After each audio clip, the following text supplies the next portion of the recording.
Audio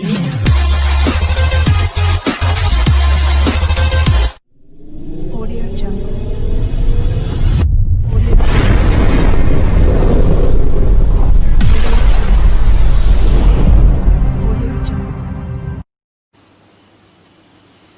simplification का part 44, problem number 132, प्रश्नमाला 4A का 25 carat का एक बहुमूल्य नग दो भागों में तोड़ा गया। दोनों टुकड़े में से एक टुकड़े को तराजू के एक पलड़े में तथा दूसरे टुकड़े को दूसरे पलड़े में रखा गया। समतुल्य भार करने हेतु 9 कैरेट एक पलड़े में रखना पड़ा। दोनों टुकड़े की तौल का गुणनफल कितने कैरेट है? कैरेट का अर्थ क्या होता है? शुद्ध सोना 22 कैरेट का होता है, एक यूनिट है। तो 25 कैरेट का एक बहुमूल्य नग दो भागों में तोड़ा गया। तो दो भाग में तोड़ा गया, इसको ऐसे समझो, मान लो 25 ग्राम का सोना का एक टुकड़ा है। नग मतलब अंगूठी होता है। 25 ग्राम के सोने के एक टुकड़े को दो भाग में तोड़ेंगे तो पहला भाग मान लेते हैं 15 ग्राम हुआ, तो दूसरा भाग कितना होगा?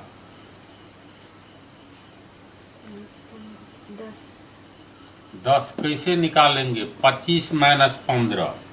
पहला भाग अगर 15 ग्राम है तो दूसरा 25 में से 15 घटा दो, यानी 25 माइनस 15 ग्राम। तब न इसका ये तो संख्या है ना, 25 में से 15 घट गया 10 ग्राम। समझे इसको?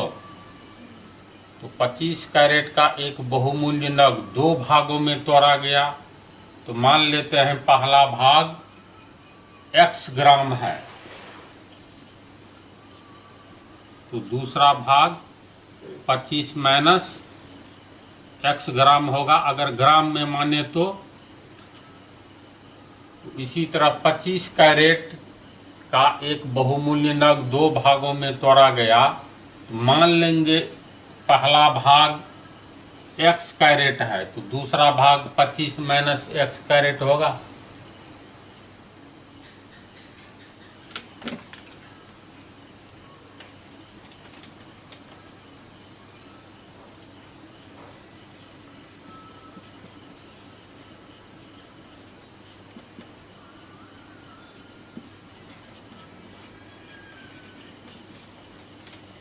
माना कि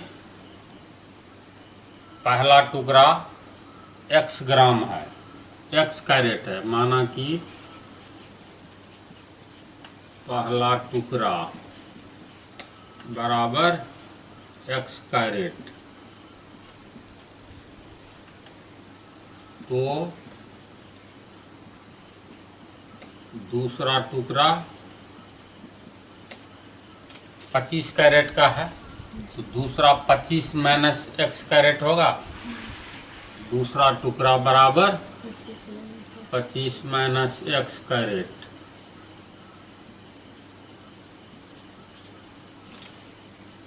अब दोनों टुकड़ों में से एक टुकड़े को तराजू के एक पलड़े में तथा दूसरे टुकड़े को दूसरे पलड़े में रखा गया। अब जैसे मान लो ये तराजू है,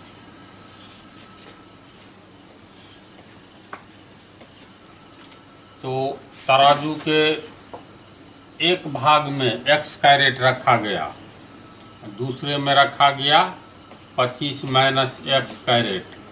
तो ऐसी स्थिति में होता है क्या, ये संतुलन नहीं बन पाता है। मान लो ये इधर झुक गया।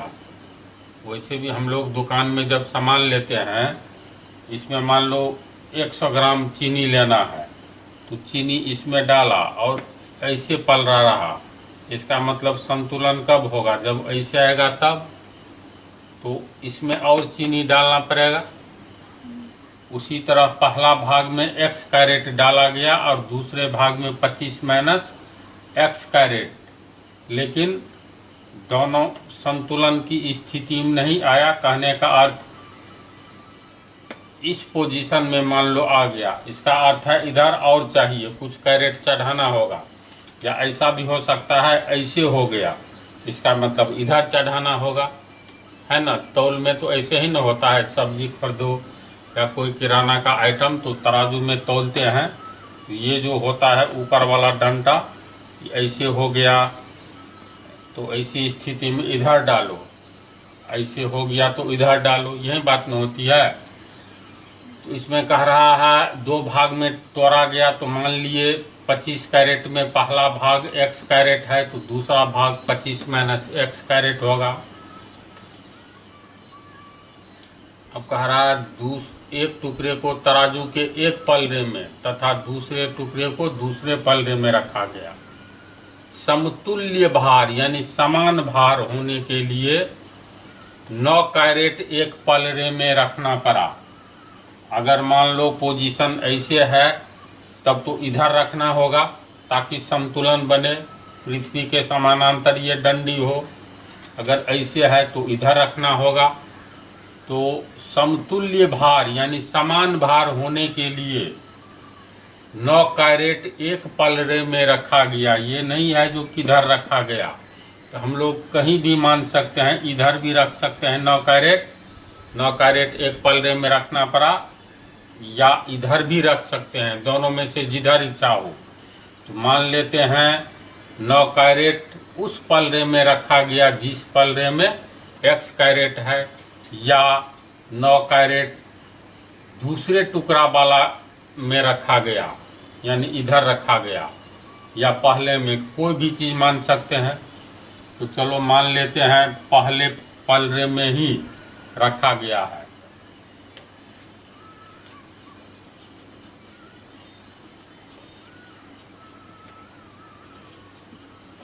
पुनः माना कि समतुल्य भार हेतु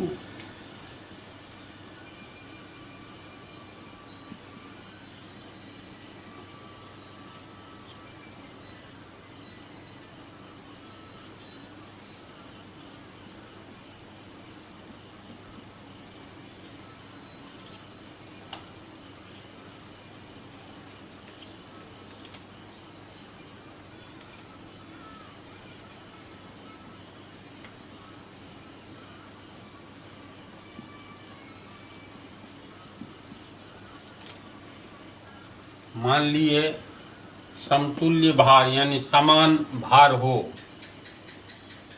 इसके लिए पहला टुकड़ा वाला में ही हम लोग 9 कैरेट रखे।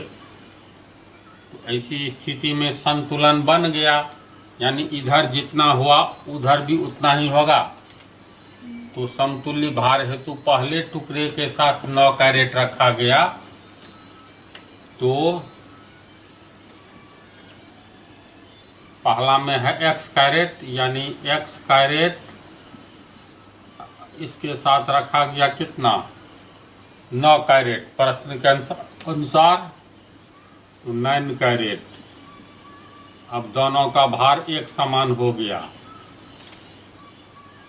एक समान हो गया तो कहने का अर्थ 25 माइनस x कैरेट के बराबर हो गया। समझ रही है ना, 25 माइनस x कैरेट समतुल्य भार के लिए। तो ये तो एक इक्वेशन बन गया।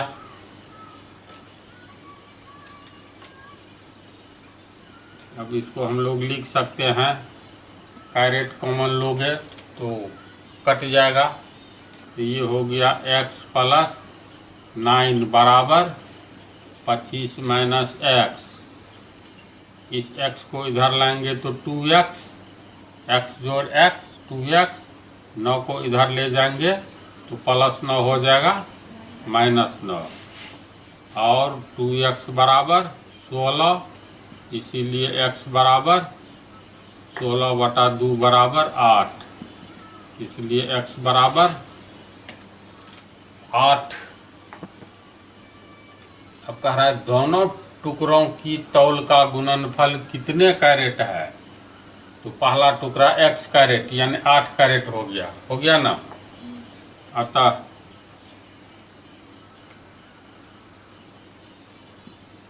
पहला टुकड़ा बराबर x कैरेट।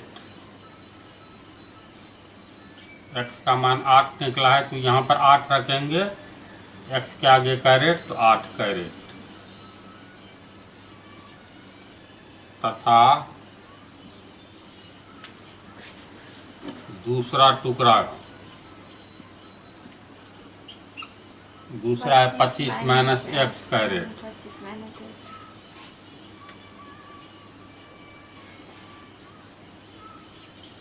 तो 25 x का मान 8 आया है, 25 माइनस x कैरेट। तो 25 में 60 गया 17 कैरेट। अब कह रहा है दोनों टुकड़ों की तौल का गुणनफल। तो पहला हुआ 8 कैरेट, दूसरा हुआ 17 कैरेट। इसीलिए दोनों टुकड़ों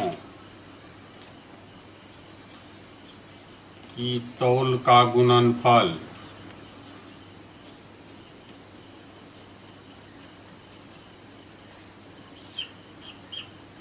बराबर 8 कैरेट गुने 17 कैरेट यानी 8 गुने 17।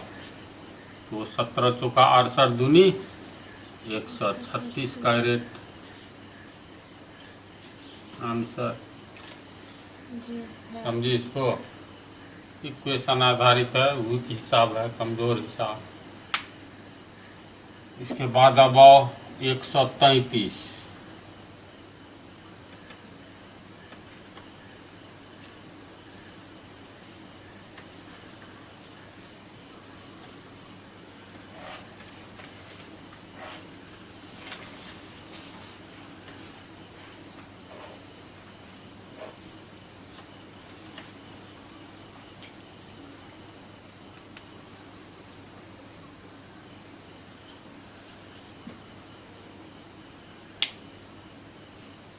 एक पार्टी में प्रत्येक व्यक्ति सभी उपस्थित व्यक्तियों से हाथ मिलाता है।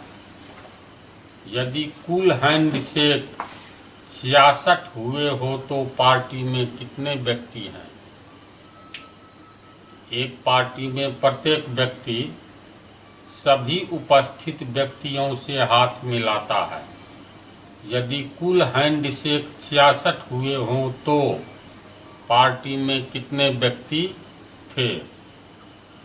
तो इस पर एक फार्मूला है जिसको हम बाद में बतलाएंगे। फिलहाल इसको ऐसे समझो, मान लो 2 व्यक्ति है, ए पहला व्यक्ति, दूसरा व्यक्ति बी किसी पार्टी में।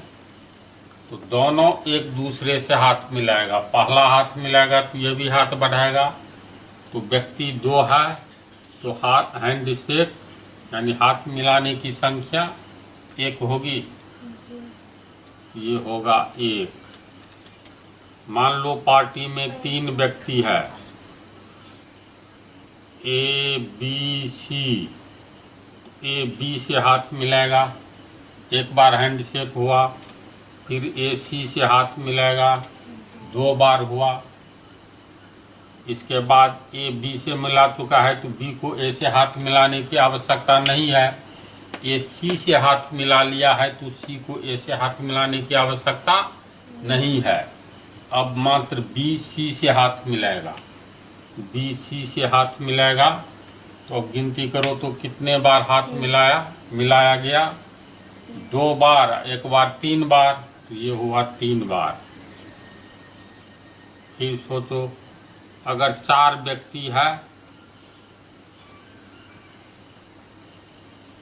ए B C D, A B से मिलाएगा, फिर ए सी से मिलाएगा, फिर ए डी से मिलाएगा, यानी ये तीनों से हाथ मिला चुका है तो ये तीनों ए से अलग से हाथ नहीं मिलाएगा। 3 बार हुआ। इसके बाद बी सी से हाथ मिलाएगा, फिर बी, डी से हाथ मिलाएगा। अब बच गया सी बी से नहीं मिलाएगा, डी बी से नहीं मिलाएगा, क्योंकि बी सी से मिलाया तो दोनों एक दूसरे से हाथ मिला लिया। अब सी डी से मिलाएगा। अब सी डी से मिलाएगा तो ये 1 2 3 4 5 6 बार हुआ। इसी तरह 5 6 7 पर उदाहरण ले सकते हैं। तो इसके लिए फार्मूला होता है कितना व्यक्ति है। तो मान लो यहाँ 4 व्यक्ति है, फार्मूला ये है n-1/2, जहाँ n क्या है, व्यक्तियों की संख्या। अब इस पर सेट करो, यानी 2 व्यक्ति है। जैसे मान लो एक के व्यक्ति है तो एक व्यक्ति किसी से हाथ तो मिला नहीं सकता है, तो n का मान अगर 1 रखते हैं, n बराबर 1, तो 1 गुने n 1 -1/2, 1 गुने 1 में से 1 गया 0/2 बराबर 0। यानी एक आदमी है तो हाथ मिलाने की संख्या 0, चूंकि कोई आदमी ही नहीं है। अगर n का मान हम 2 रखते हैं, n बराबर 2, तो फार्मूला पर सेट करो। 2 n का 2 व्यक्ति है तो n हुआ व्यक्तियों की संख्या, तो 2 गुने 2 में से 1 गया 1/2, 2 2 कट गया 1, तो 2 व्यक्ति है तो देखो एक बार हाथ मिलाया। फिर अगर मान लो 3 व्यक्ति है, 1 2 3, n का मान हो गया 3 गुने n का मान 3 -1/2, तो 3 में से 1 गया 2/2, 2 2 कट गया 3, तो 3 व्यक्ति है तो देखो तो 3 बार हाथ मिलाया गया। इसी तरह मान लो 1 2 3 4 लेंगे, 4 व्यक्ति में n का मान हो गया 4, 4 में से 1 गया 3/2, 2 दूनी 4, 2 गुने 3 बराबर 6। तो व्यक्ति जब 4 हुआ तो 4 व्यक्ति है तो 6 बार मिलाया गया। तो फिलहाल यही फार्मूला। अब ये कैसे होता है इसके लिए हम अलग से बतलाएंगे।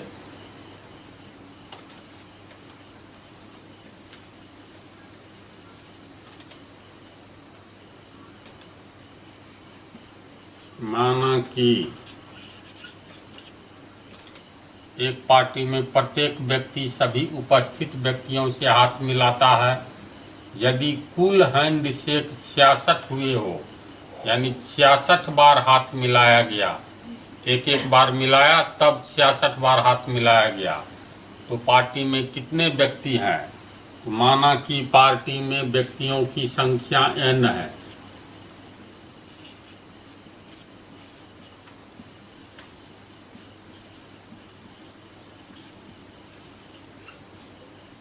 इस संख्या बराबर n, तो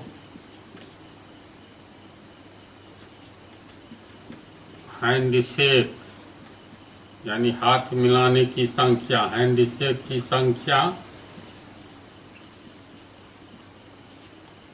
बराबर, फार्मूला से हैंडशेक की संख्या 66 है और हैंडशेक की संख्या का फार्मूला क्या होगा, जितना व्यक्ति है ये व्यक्ति को दर्शाता है, तो इसके लिए हो जाएगा n-1/2 बराबर 66। अब ये बन गया इक्वेशन, और n को गुना करेंगे n² प्लस माइनस n, ये तिरछा गुना करेंगे 66 दूनी 132, और n² माइनस n प्लस 132 बराबर के पहले आएगा तो माइनस 132 बराबर 0। अब इसको पूर्ण वर्ग विधि से बनाओ या गुणनखंड विधि से बनाओ, तो गुणनखंड विधि से बनाएंगे तो -132 को n स्क्वायर से गुना करेंगे तो -132 n स्क्वायर। 132 का ये गुणनखंड क्या होगा, 12 गुने 11 होगा ना। जी। इसको हम लोग ये बेस ऑफ अलजेब्रा में गुणनखंड विधि, पूर्ण वर्ग विधि सब डिटेल में बतला दिए हैं। तो n square -12n plus 11n, ये दोनों को हल करेंगे तो -n आ जाएगा। -132 बराबर 0। अब ये दोनों में n कॉमन लेंगे, n -12, इसमें 11 कॉमन लेंगे तो n, माइनस में प्लस कॉमन लेंगे तो माइनस, प्लस माइनस माइनस, 132 में 11 से भाग देंगे तो 12 बराबर 0। अब n-12 कॉमन ले लो, इधर बच गया n प्लस, ये कॉमन में चला गया तो 11 बराबर 0 होगा। अगर मान लो हम लोग अगर 12 को रखेंगे तो n-12 को रखेंगे तो बराबर 0 बटा n प्लस 11 बराबर 0, इसीलिए n बराबर 0। अब -12 छोड़ जाएगा तो +12, 0 में 12 जोड़ेंगे तो 12।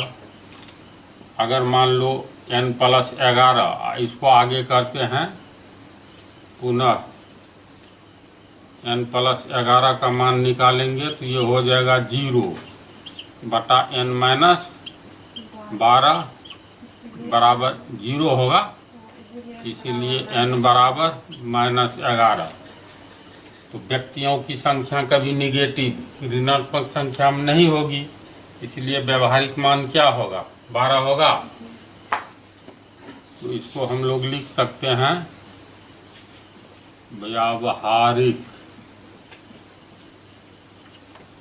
मान n का व्यवहारिक मान बराबर 12 होगा, इसीलिए n बराबर 12। यानी कितना व्यक्ति है, 12 व्यक्ति है, और प्रत्येक एक दूसरे से हाथ मिलाएगा तो हाथ मिलाने की संख्या होगी 66। यही हो गया आंसर। दोनों प्रॉब्लम को समझी, चलो इसको उतार लो और अगला पार्ट भी पढ़ लो अभी।